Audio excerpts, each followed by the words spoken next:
All right, so I've moved my fish here onto a board just so it's a little bit easier to move around and I can manipulate them a little bit easier. And so what I did is I did actually look up which way the scales go on my fish, so make sure I get that correct. So this is the bottom, this is the top. So it's kind of upside down for you guys, but maybe if I spin it around so you guys can see this a little bit better. But the round part always is in the back, okay? So what I'm gonna do is I'm gonna decide which size loop I wanna make. I've got a couple of different loop tools. This is kind of more for a smaller size. This is gonna be for a larger size, obviously. This one's a little bit smaller still.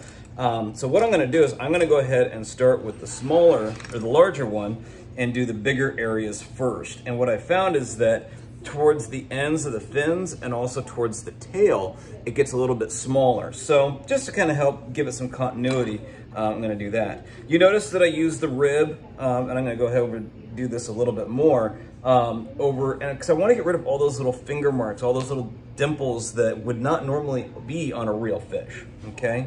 So I'm gonna go ahead and do that. All right, so I'm gonna start by making my first set of scales here that are just gonna kind of go in an arch like that.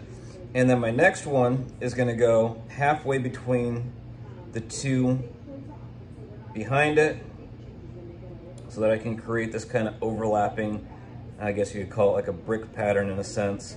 The hard thing is just not pressing too deep so that it doesn't go all the way through. But hopefully in the image, and maybe what I'll do is in a second here, I'll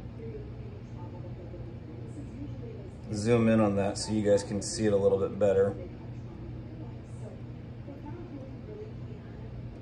So I can raise this up in just a second. So there I just kind of started. Okay, you can see how the fish scales are starting to take place. I'm not gonna bore you with doing this over the whole thing. So I'm gonna do a few and fill in this area, and I'll do that in a time lapse so you can see that in real quick time.